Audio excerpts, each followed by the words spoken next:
Hello, and welcome to Sticky from the Inside, the employee engagement podcast that looks at how to build stickier, competition-smashing, consistently successful organisations from the inside out. I'm your host, Andy Gorham. Research says that 65% of your employees give you their time, but not their best effort or ideas. The sad thing is that number hasn't changed in decades. So what's going wrong? Well, I'm on a mission to help businesses and their employees get much more out of their working relationship and create tons more mutual success.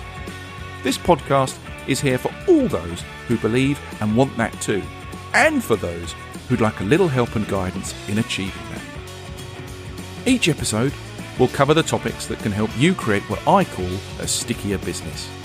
The sort of business where people love to work, where they not only say good things about you, but stay longer, work harder, and absolutely thrive in the environment you create.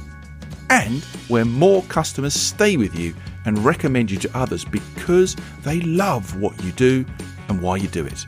So, if you fancy listening to a podcast that tries to take the tricky out of being sticky, and that might just help you light the fires within your people and propel your business to untold success, then please download and subscribe to the Sticky from the Inside podcast and join the stickiest conversation on the air today.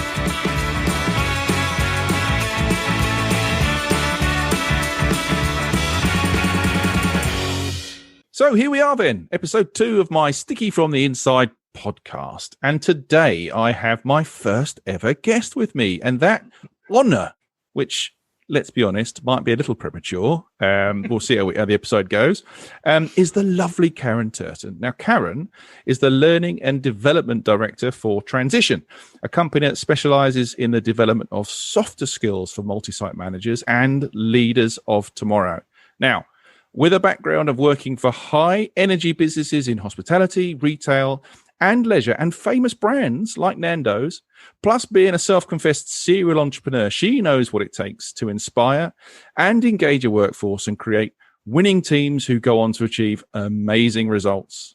And, as we'll find out later, she has some controversial views on performance metrics and how relevant they are today. Hello, Karen.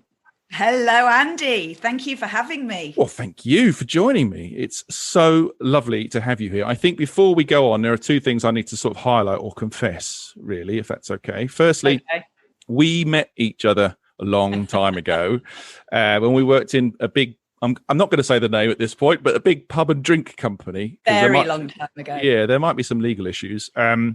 Where we were both basically paid to visit pubs, talk to staff and customers, and have a good time. And you were a trainer, and let's just say I was a promotions guy. Too much to say marketing at that stage of my career, I think. And mad times they were too. They were very, very mad, very memorable and very mad. I'm glad you can remember them. I struggle at times, and maybe that's just embarrassment. I don't know. But secondly, and perhaps more importantly, you've just been nominated for a National Innovation in Training Award. I have. Congratulations. I know. It's super exciting. And I have, I've got to prepare for my judging panel and do my best to make sure I put my best self forward. So yeah, I'm super excited. So what's all that about then? What is all that about? So the National Innovation in Training Awards is a NITA run by the BII, so industry leading organisation who look to find the best and the brightest and the most innovative in the training, L&D, people development space in the industry. So you match up to that then? Well, it's a little bit exciting because 2 years out of sort of stepping away from the corporate career and being this self-confessed serial entrepreneur, which I am, and loving it, to actually, have been nominated for such an accolade, regardless of whether I win or not, is hugely, it's just exciting. It's just really exciting. Oh, well, I'm chuffed for you, mate. That's great. And I'm sure it's very well deserved. I've got you here today then to talk about employee engagement, all things work culture and what have you. Yeah. So let me start off with a bit of a statement and see where you come. So look, I've always thought a key part of engagement is that generally engaged employees like to feel that they're growing professionally and personally, right, whilst they're at work. But is that real? What's the reality, Karen? I think it's absolutely real. The days of financial incentive, money being the motivator for work are well behind us. It is well documented that the younger generations are looking for more purposeful organisations to work for. They're looking for things that make a difference. They're looking to work in environments where they get to learn something. So personal learning, personal growth, personal development, whatever you want to call it, are only increasing. They're only becoming more important. And I think, we're in a space where when you and I were coming up in the industry 20 years ago, you were really fortunate if you went on one of the Disney initiatives or the big Jim Sullivan conferences, and they were high ticket items. Your organisation had to pay a healthy fee to get you on one of those for personal development. Let's be really clear, Karen. I did not get to go on any of those. Right? No, I didn't get to go on the Disney one either. I would have loved to, but no. I know. Well, and really revered and still there today. But I think, when we were coming up through, personal development was getting to go to some of these conferences, being put forward for some of these big award programs or masterclasses, and all of those are still really relevant today. But the industry and the environment is much more around what can organisations do themselves internally to help upskill everybody with not just business skills, technical skills, as I call them, but also life skills. And this personal development, I talk an awful lot at the moment about soft and hard skills. Okay. And tell me a little bit more. Well, the easiest way is we've all heard Forrest Gump saying life is like a box of chocolates. Mm-hmm. Well, so too is organisation. You've got this box of chocolates with hard centres and soft centres. Oh, you mean the people in there have got... No. You're not going to get me to name any hard centres on this. Damn. No, but... Yeah, no, I'm not going there. Hard centres being the technical skills that we give people when they join. Gotcha. Or throughout, process, procedure. And the soft skills are those personal attributes, the behaviours that help people interact in the workplace. And actually, there is such a big...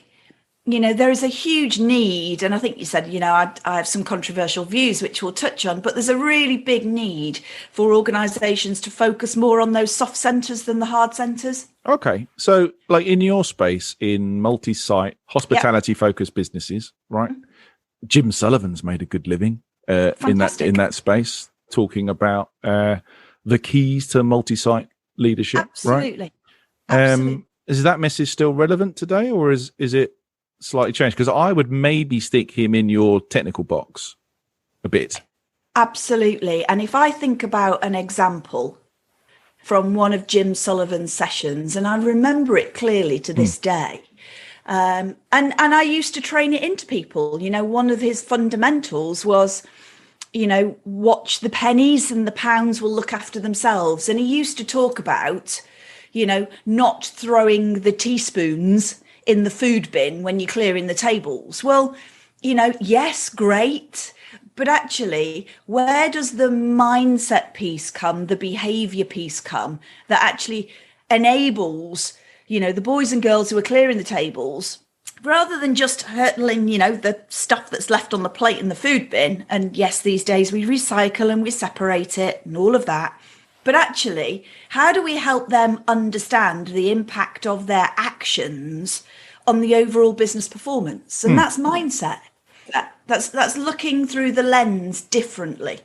It's looking rather than at what I do, why and how I do it. Central themes to engagement, Karen, right? Absolutely central themes to engagement. And the Jim Sullivans, and you and I both know this employee engagement is critical to an organisation maximising its performance. It's the superpower. If you haven't got the employee engagement, you are not going to drive business potential. Fact. 10, 15, even 20 years ago, we worked in organizations that were very, very focused on delivering task, delivering a brand proposition right down to the letter of, was the check back delivered within 2 minutes, regardless of what the actual need of the guest was. Yeah, right. Regardless of actually stepping into their shoes. Where does the chat with the guest bit fit into that process, right? Where's the finding out really what your customer wants bit within that checklist? I mean, maybe it's there. Maybe I haven't looked close enough, but I don't know. But it wasn't managed or measured. Let's say it wasn't measured. And what we're now talking about is all of that Jim Sullivan and everybody else brought in was fantastic. It's the ticket to play, but it's not the differentiator. No, you're saying mindset and attitude is, principal focus for you. And in a lot of your work, it's not just dealing with the guys who are clearing teaspoons away, right? You're trying to prepare the leaders of the future, right? Having a better understanding of these softer skills, right? Absolutely. We are working closely with some really some senior leaders, some great operations managers, some great business owners who are these leaders for the future, who will be the CEOs of tomorrow in a few years' time. And we're working with them now to help reprogram the way that they run their organizations so that they prioritize the how and the why over the what. Yeah, it's interesting you say that, because I've long had a belief that, there are a lot of very good senior leaders out there doing the right things and having a concentration on mindset, attitude, and what have you. But I think generally, senior leaders are usually extremely adept at the financial matters, strategy development, those sort of more tangible things, maybe your hard centers that you mentioned before, right? But they seem to be less comfortable, again, in general, with the softer stuff, the people development or culture development, behavioral stuff, those more intangibles or soft centers that you talk about. And I don't know whether that's because of the tasks that they've done previously, or the way that they've been trained, or the importance or priority certain things have been put on in the past. But, from the people that you deal with on a daily basis and what you see today, how well equipped are the people or the workforce of today to become these new leaders where mindset, attitude, people, culture are, I guess, taking more of a front and center view? Wow, there's a question. A good one. I know. And there's probably no one answer. Do the leaders that are coming through now have the required skills 100% to drive their businesses through employee engagement, particularly for the younger generations? No, they don't. Because their leaders were never taught those skills. No. Therefore, leadership evolution, you don't know what you don't know. The place that we are playing in at transition is filling the gap of you don't know what you don't know. So if you take our multi-site leaders program, and without naming names, we've had some really, really talented people just complete their final module. Okay. And one of these very talented leaders came into the program thinking that their skill set was following the way that they believed they had to do the role, as in were being taught, perception, all of that. And they left the program realizing that their alternative skill set that they brought into the industry actually equipped them to be a much stronger leader, one of these future leaders. And they are now driving their business internally to look through a much wider lens than when they had entered the program. And all we've done is we've created we've given them a different set of glasses to look through. Because they didn't know there was another set of glasses to wear. And now that they do, the way they're looking at their business is different than the way they were looking at it before. I guess also with the guys that you're working with, they're making this transition, not to overplay the name of your company, but they're making a transition from mate to manager to leader, right? Because they're working with people who are their mates. They then become a manager. They then have to manage their mates, and then you become a leader, right? So, I mean, that's some change, right? And you're not always sat down and told the changes in that role, or how to even cope with the changes that those changes bring. And, it's some of the small things that become their light bulb moments. For example, when you say to them all, have you created your ways of working for how you're going to run a meeting? Not what you're going to cover in the meeting, but the ways of working for your monthly meetings, such as what are the behaviors? What are the values? What are the consequences for people that don't follow them? They suddenly go, no, I've never thought about that. I've always just gone into the meeting agenda. Well, actually, if you think about the ways of working for a particular meeting, the how and the why, the actual meeting becomes more ineffective in itself. Yeah. So it's always those little things where you're right, mate to manager to leader. It's always the tiny subtleties that are things that bring the biggest impact for somebody thinking about them. That's fair. And actually being sat down and have that explained is hugely important, right? And actually having the chance to even think about it. Often you just get plucked and chucked in a job, and you're then expected to kind of know what to do. So how early in that process with them are you talking about the engagement bits, if you like, of becoming the manager? Going forward? Well, engagement underpins our whole programs. Okay. Because engagement, we talk about performance through people, not by people. Mm-hmm, mm-hmm. As soon as you start trying to manage performance by people, you end up managing task. Our whole engagement philosophy is that you have to inspire and motivate and empower and educate people to deliver the performance. And is this where your big E, little e concept comes into play? Is it? Do you want to explain that for me? Yeah, no, I do. Yeah. So I talk about big E a lot. One of the fundamental philosophies of transition is that whereas delivering a service was relevant 10 years ago, and hey, that's where we had Mystery Diner to manage service, because Mystery Diner would clearly say whether you had achieved all 20 steps of the mystery service. The service, it wouldn't look at how great were the conversations with the guest. Yeah. Well, that was 10 years ago. We're now in an environment where it's about personalization. It's about having it your way. Therefore, the concept of service is vastly irrelevant. Now we're talking about experience. Right. And experience is personal. Yeah. Experience is how do we help leaders, employees, team members, colleagues, whatever you call them in your organization, how do we help them understand that to thrive, you need to deliver an experience? The only way to deliver an experience is through empathy, which is where our big E, little e model comes in. Little e is words, statements, and actions. That will deliver the service. Mm-hmm. It will deliver the brand proposition, but it won't deliver you the top NPS score or the 5 on TripAdvisor or the loyal visit.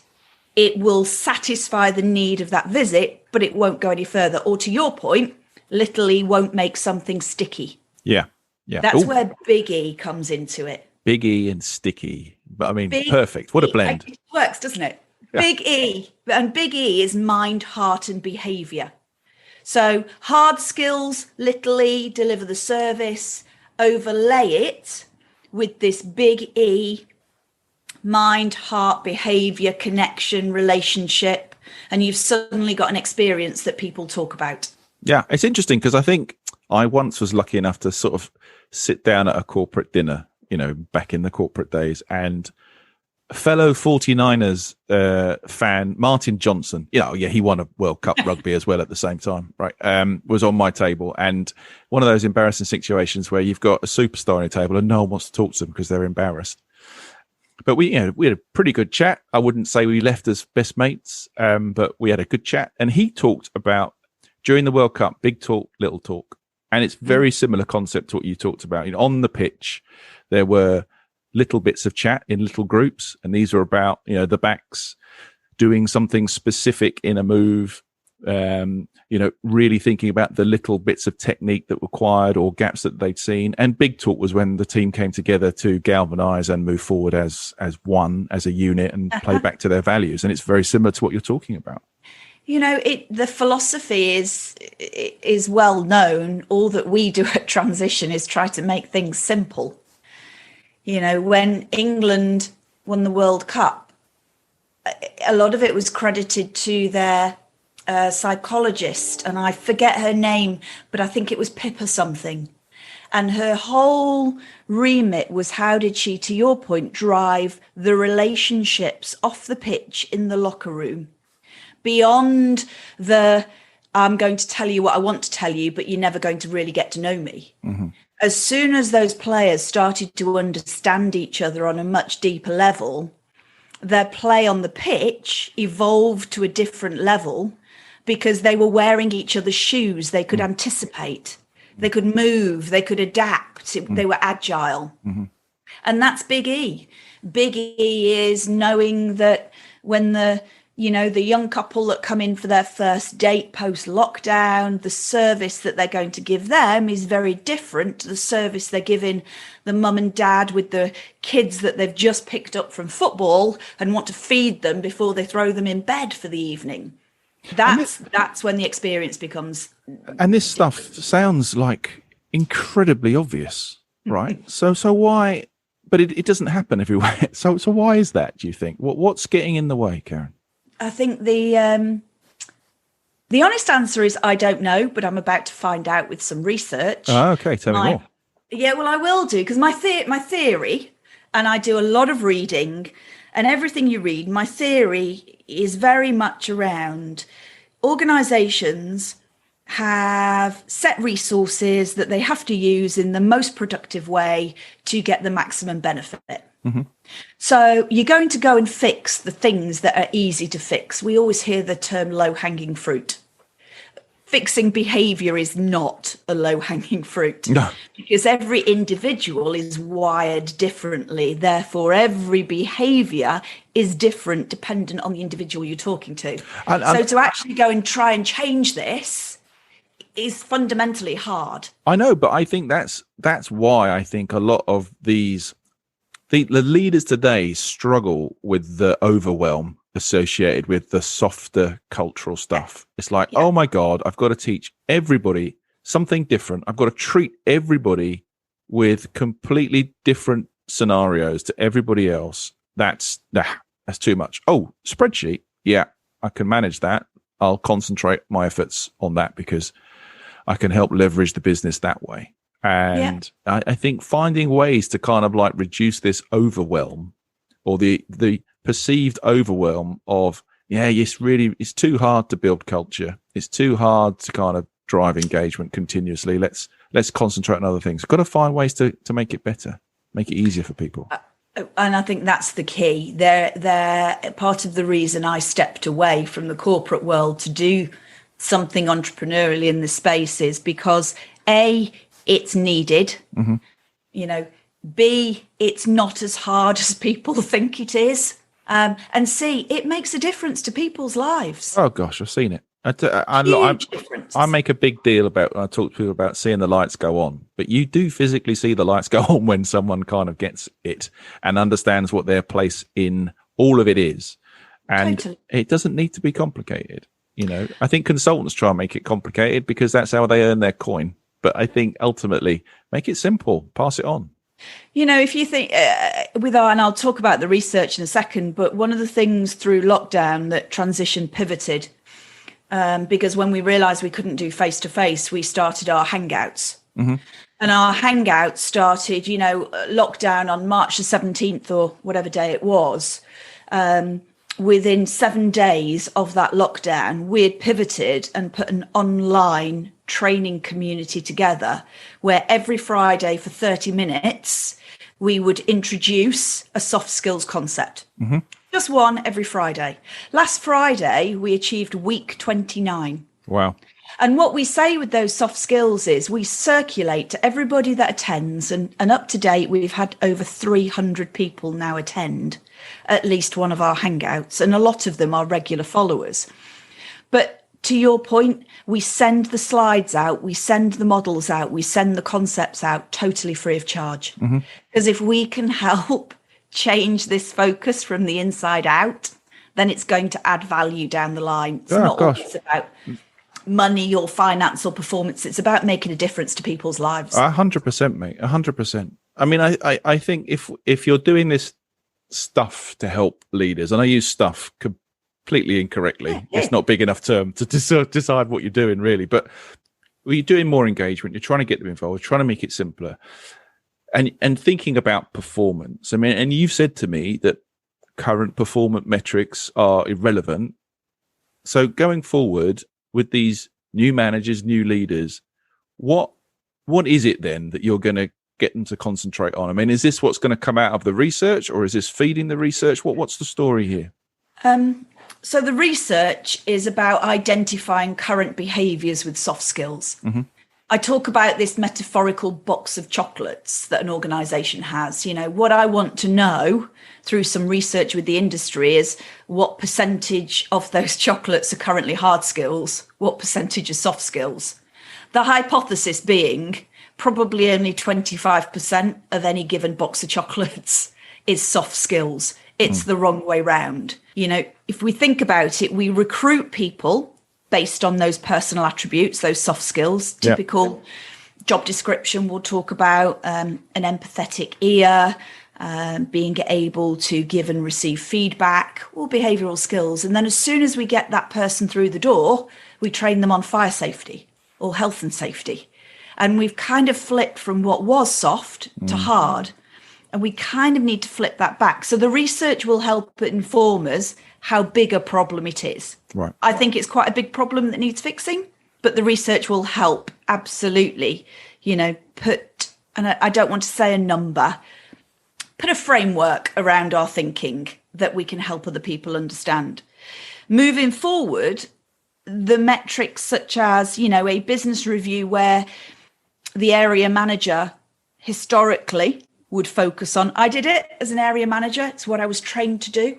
I would go in with my GMs and we'd talk about sales to budget to last year. We'd talk about profitability. We'd talk about how many toilet rolls we were ordering and using.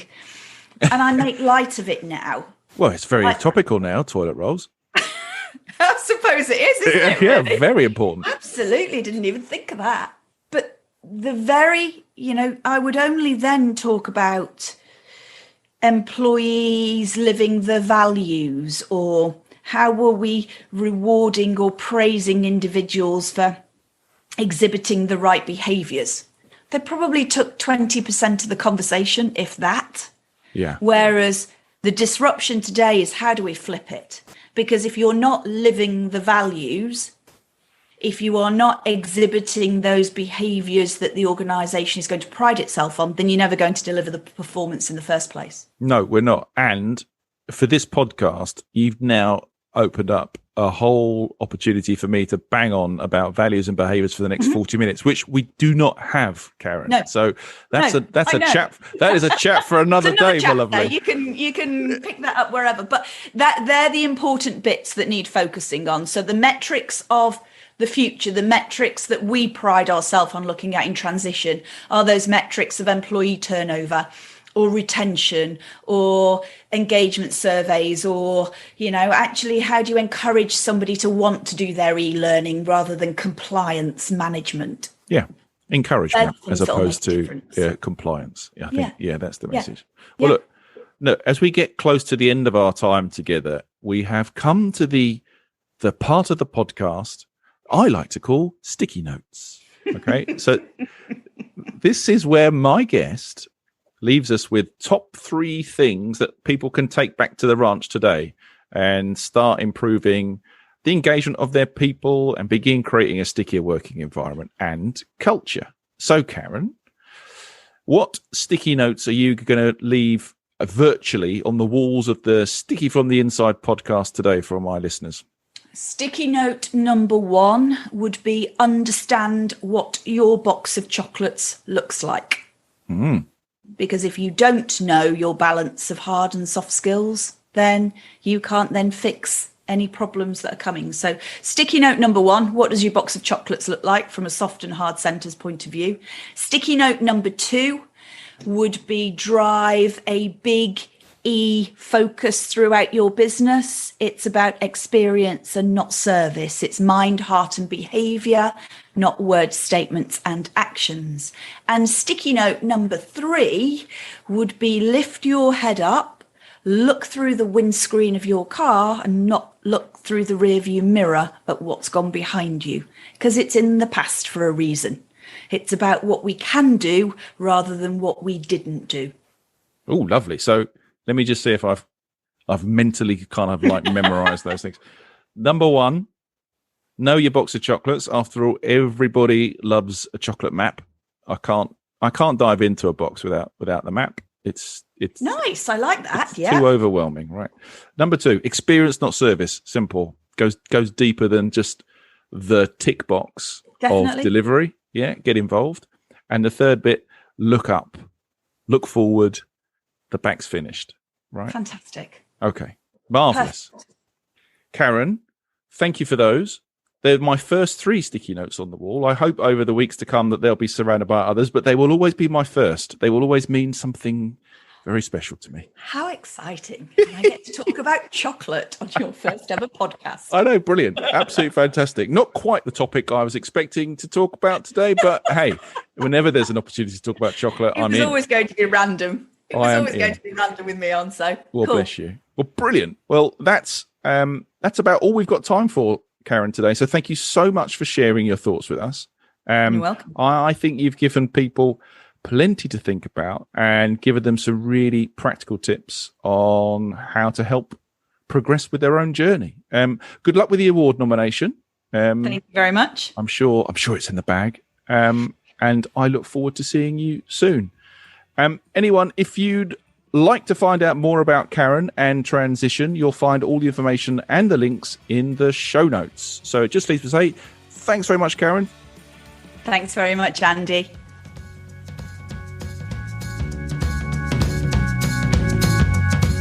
So that concludes today's episode.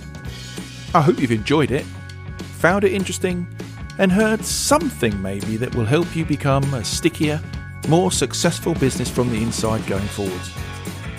If you have, please like, comment and subscribe. It really helps. I'm Andy Gorham and you've been listening to the Sticky from the Inside podcast. Until next time, thanks for listening.